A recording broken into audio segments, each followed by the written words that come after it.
तो बच्चों, आप सभी का फिजिक्स क्लास JJIC में पुनः स्वागत है।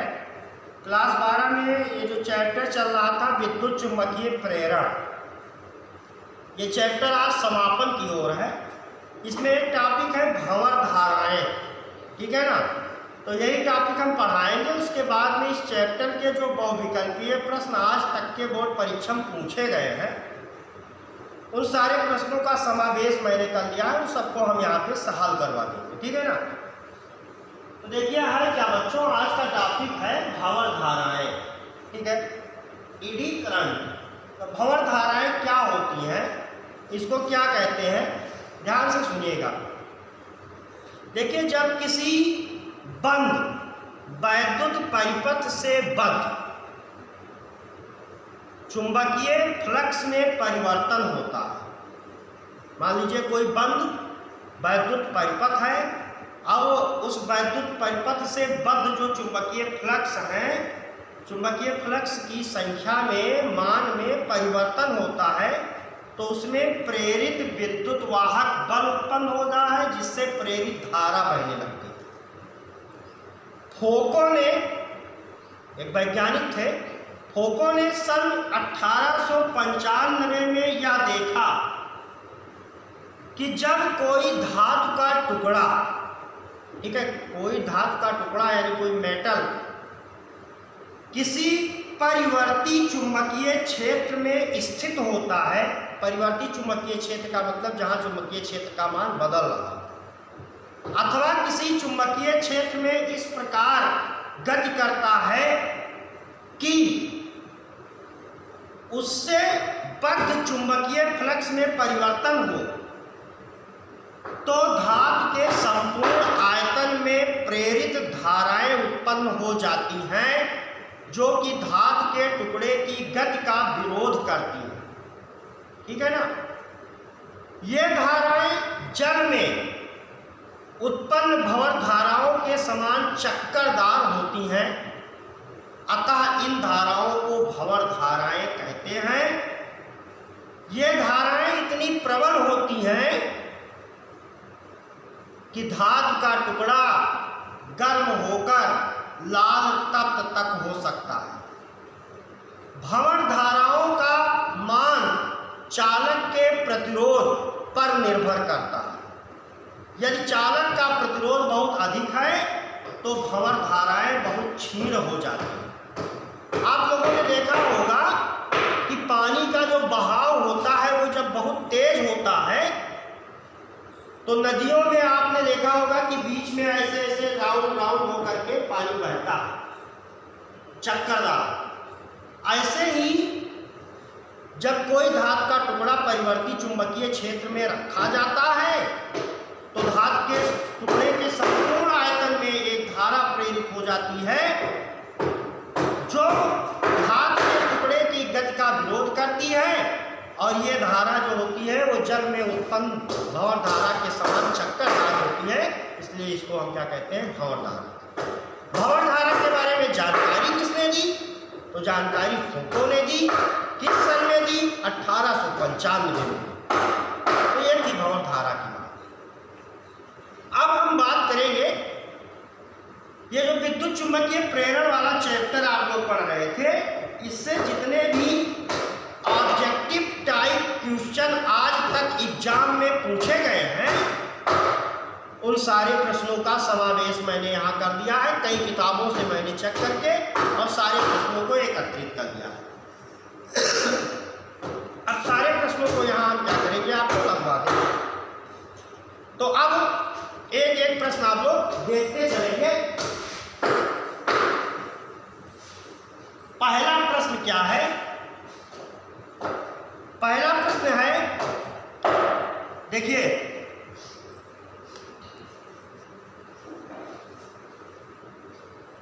पहला प्रश्न है, L/R की विमा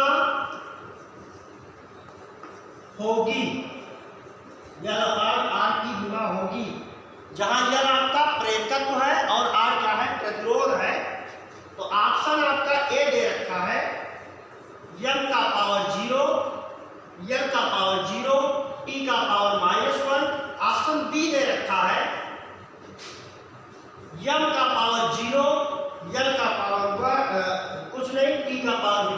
ठीक है ना, यानी L का पावर 1 T का पावर 1।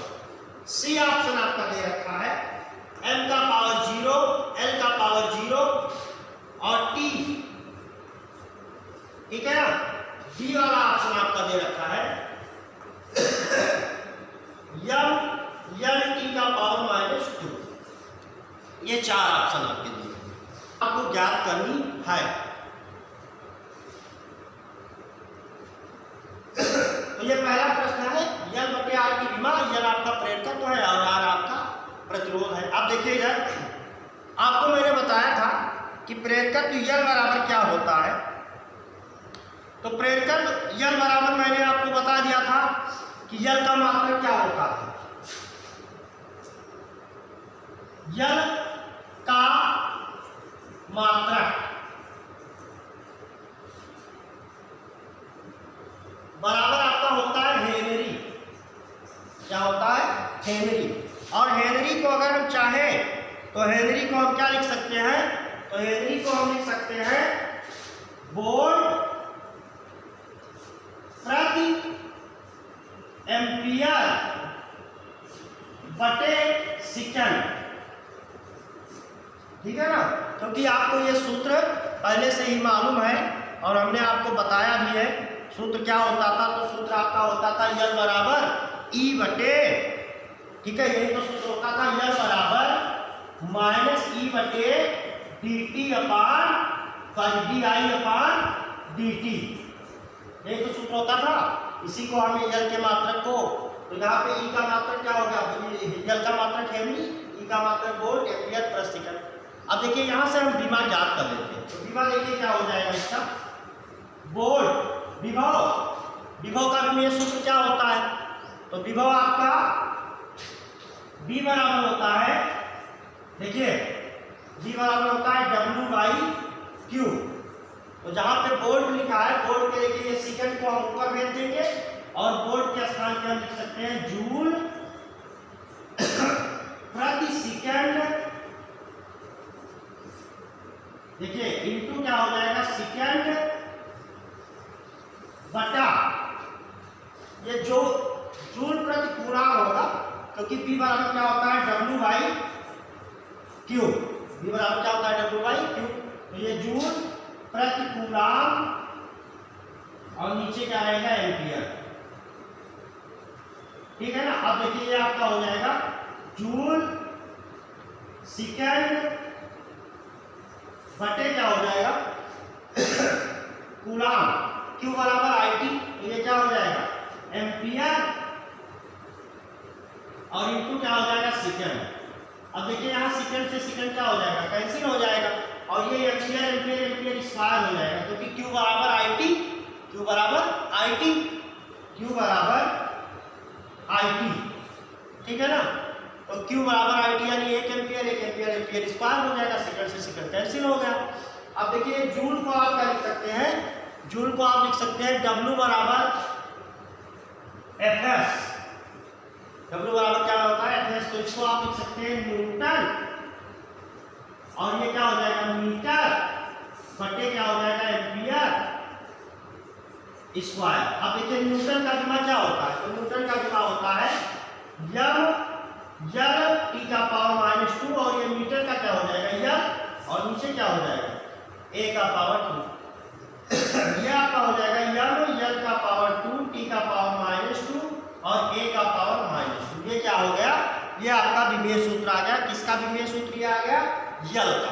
किसका विमेय सूत्र आ गया? L का। अब देखिए L का आपको पता हो गया। चलिए L के विमा को हम लिख लेते हैं।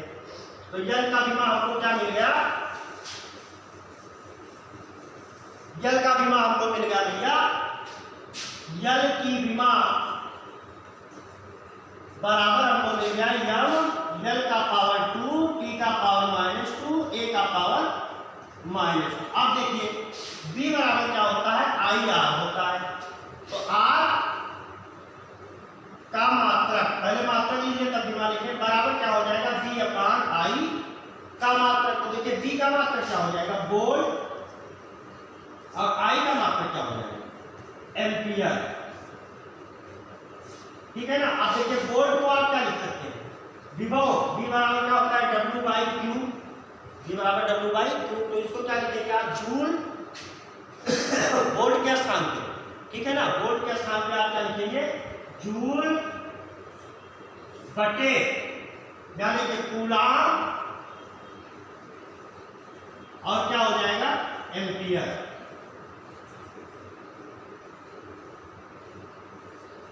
ठीक है ना। अब देखिए ये जूल को आप क्या लिख सकते हैं, W बराबर Fs, तो इसको आप क्या लिखेंगे, इसको आप लिखेंगे न्यूटन मीटर, और नीचे लिखे कूलाम को आप क्या लिख सकते हैं, Q बराबर IT। तो ये आपका क्या हो जाएगा, एम्पियर स्क्वायर, और क्या हो जाएगा, सेकंड, एम्पियर स्क्वायर सेकंड। अब देखिए इसकी विमा लिख दी जाए तो देखिए यहां से क्या हो जाएगी, इसकी विमा आपकी हो जाएगी, न्यूटन का मतलब L T का पावर -2, मीटर का मतलब क्या हो जाएगा L, फिर देखिए नीचे क्या हो जाएगा, एम्पियर का मतलब A का पावर 2, और सेकंड का मतलब T। ठीक है ना, सेकंड का मतलब क्या हो जाएगा, T हो जाएगा। तो अब देखेंगे आप,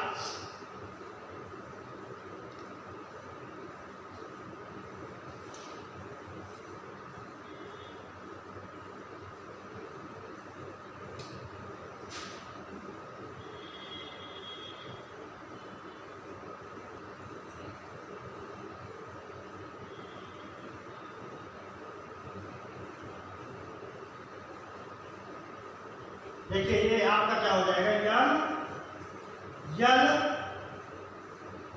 T का पावर -2, L का पावर 2, A का पावर -2 और T का पावर -1। तो इसका बीमा कौन सा सही आ गया, आप देखिए ये आ गया। अब उसका वो आया तब क्या हो जाएगा, देखिए L बटे R की बीमा बराबर क्या हो जाएगा, L बटे R की बीमा बराबर आपका क्या हो जाएगा, तो बराबर आपका हो जाएगा L का पावर 2, T का पावर -2, A का पावर -2 बटे नीचे क्या हो जाएगा, L का पावर 2, T का पावर -2, A का पावर -2, T का पावर -2। देखिए ये सब ऊपर जाएंगे तो कट जाएंगे। देखिए ये पूरा पद इतना, अगर इसको अलग कर दिया जाए T के पावर -1 को, तो ये सब क्या लिखा हुआ है, सेम लिखा है। तो क्या बचेगा, केवल ये T ऊपर जाएगा तो केवल क्या बचेगा, T के पावर 1, यानी इसको हम ऐसे लिख सकते हैं, M का पावर 0, L का पावर 0, T का पावर केवल T। अब देखिए किसी मतलब संख्या का या कोई अंक का जब घात 0 होता है तो उसका मान 1 होता है, यानी M का पावर 0 यानी 1, L का पावर 0 यानी 1, और ये T का पावर 1 लिखा हुआ है। अब इसमें कौन सा ऑप्शन आपको सही दिखाई पड़ रहा है, तो इसमें ऑप्शन हमको दिखाई पड़ रहा है C सही। कौन सा ऑप्शन सही है, C वाला ऑप्शन सही है। देखिए ये बोर्ड परीक्षा में लगभग हर बार पूछा जाता है, बहुत ही इंपॉर्टेंट प्रश्न है, तो ये आप लोग नोट कर लेंगे जल्दी से।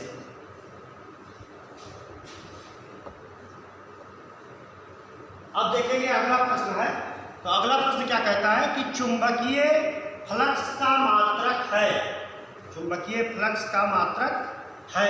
तो चुंबकीय फ्लक्स का मात्रक क्या होता है, चुंबकीय फ्लक्स का मात्रक होता है वेबर। क्या होता है, वेबर।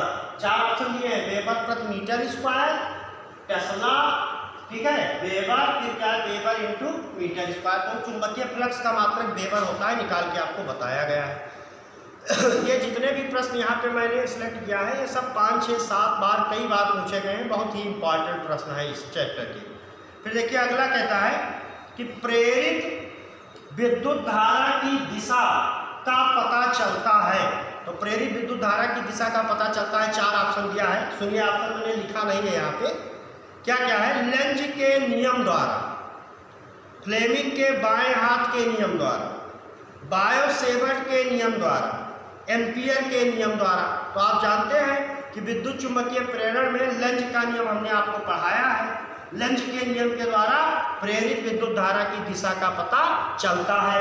ठीक है, तो पहला ऑप्शन आपका लेंज का नियम है, वही सही है। दूसरा ऑप्शन क्या है, लिख लेंगे आप कॉपी में, दूसरा ऑप्शन आपका है फ्लेमिंग के बाएं हाथ का नियम, ठीक है, तीसरा है बायो-सेवर्ट का नियम, चौथा है एम्पियर का नियम। अगला सवाल क्या है कि लेंज का नियम किस भौतिक राशि के संरक्षण पर आधारित है? आवेश, ऊर्जा, द्रव्यमान, संवेग। तो हमने बताया था कि लेंज का नियम ऊर्जा संरक्षण के सिद्धांत पर आधारित है। कौन सा सही है आपका? तो आपका ऑप्शन सही है बी नंबर। कौन सा ऑप्शन सही है? बी नंबर ऑप्शन सही है। ठीक है, फिर है हेनरी प्रति मीटर मात्रक है विद्युतशीलता का, चुंबकशीलता का, परावैद्युतांक का, स्वप्रेरकत्व का। ठीक है ना। तो देखिए इधर मात्रक हेनरी प्रति मीटर, तो हेनरी प्रति मीटर जो मात्रक आपका है ये किसका है? तो ये चुंबकशीलता का है। कैसे है? देखिए इस बात को आपको याद रखना पड़ेगा। इधर देख लीजिए, मैं लगाए देता हूं, साल के देता हूं। देखिए एक अननोन प्रेरण एक टॉपिक आपको पढ़ाए थे। तो अननोन प्रेरण में हमने आपको पढ़ाया था कि यम बराबर, ठीक है ना, mu zero n1 n2 a2 square बटे a1 2a1 बटे क्या पढ़ाए थे? 2a1। ये हमने आपको सूत्र पढ़ाया था। और ये किसके लिए पढ़ाया था? कि दो समतल कुंडलियों के बीच अन्योन प्रेरकत्व का सूत्र पढ़ाया था। दो समतल कुंडलियों के बीच अन्योन प्रेरकत्व का सूत्र। ये n1 क्या है? तो पहली कुंडली में फेरों की संख्या, n2 दूसरी कुंडली में फेरों की संख्या। अब देखिए n2 और a2 क्या है? a2 आपकी दूसरी कुंडली की त्रिज्या है और a1 क्या है? पहली कुंडली की त्रिज्या है। अब देखो यहां से आप देख सकते हो यम का मात्रक क्या होता है? हेनरी बराबर म्यू जीरो n1 n2 संख्या है, कोई मात्रक होगा नहीं, ठीक है ना। देखिए a का मात्रक a2 का, तो इसका मात्रक क्या हो जाएगा? Metre square. नीचे देखिए 2 का कोई मात्रक नहीं होगा, a का मात्रक फिर क्या हो जाएगा? मीटर। अब यहाँ से 1 मीटर से 1 मीटर अगर कैंसिल हो जाए तो म्यू जीरो बराबर क्या मिल जाएगा? हेनरी और बटे क्या मिल जाएगा? मीटर। अब हेनरी प्रति मीटर मिल गया। अब ये म्यू जीरो क्या है?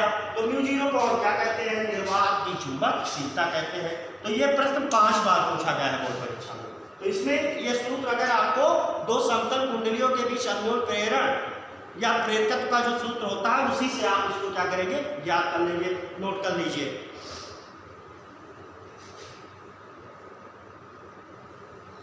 तो अब अगला प्रश्न क्या है? ये आप लोग खुद सॉल्व करेंगे, ये आपके लिए होमवर्क है। ठीक है ना। क्या है कि दो कुंडलियों के बीच अन्योन प्रेरण गुणांक 0.4 हेनरी है यदि प्राथमिक कुंडली में धारा 0.01 सेकंड में 2 एम्पियर से 3 एम्पियर बढ़ाई जाती है तो द्वितीय कुंडली में प्रेरित विद्युत वाहक बल है। और ठीक है ना। ये सवाल में अन्योन प्रेरण का मान दिया है, धारा कितने समय में बढ़ाई जाती है? देखिए यम का मान दिया है 0.4 हेनरी। फिर देखिए टाइम डेल्टा टी आपका कितना दिया हुआ है? 0.01 सेकेंड। ठीक है ना। ठीक है। धारा कितनी एम्पियर से कितने एम्पियर तक बढ़ाई जाती है? तो धारा में परिवर्तन दिया है, डेल्टा आई बराबर दिया है, डेल्टा आई बराबर आपका दिया है 3 - 2 यानी कितने की? 1 एम्पियर। तो आपको क्या याद करना है? प्रेरित विद्युत वाहक बल यानी ई की वैल्यू याद करनी है। 4 ऑप्शन दिए हैं, ये आपको सॉल्व करके और कमेंट बॉक्स में उत्तर लिखना है कि कौन सा सही है। ठीक है ना। वीडियो को देखिएगा और उसके बाद में किसी भी प्रकार की कोई समस्या है तो आप मुझसे मेरे पर्सनल व्हाट्सएप नंबर 83 54 890 854 पर भौतिक विज्ञान से संबंधित कोई भी प्रश्न कर सकते हैं। किसी भी प्रकार की कोई समस्या के लिए आप मेरे व्यक्तिगत नंबर पे फ़ोन करके व्हाट्सएप करके बात कर सकते हैं। वीडियो को आप लोग देखिएगा और अपनी प्रतिक्रिया दीजिएगा। चैनल को अगर आपने सब्सक्राइब नहीं किया है तो अवश्य कर लें, जिससे आपको पूर्व की सारी जितनी भी क्लासेज हैं वो सब प्राप्त हो जाएं। धन्यवाद। शुभ दिन।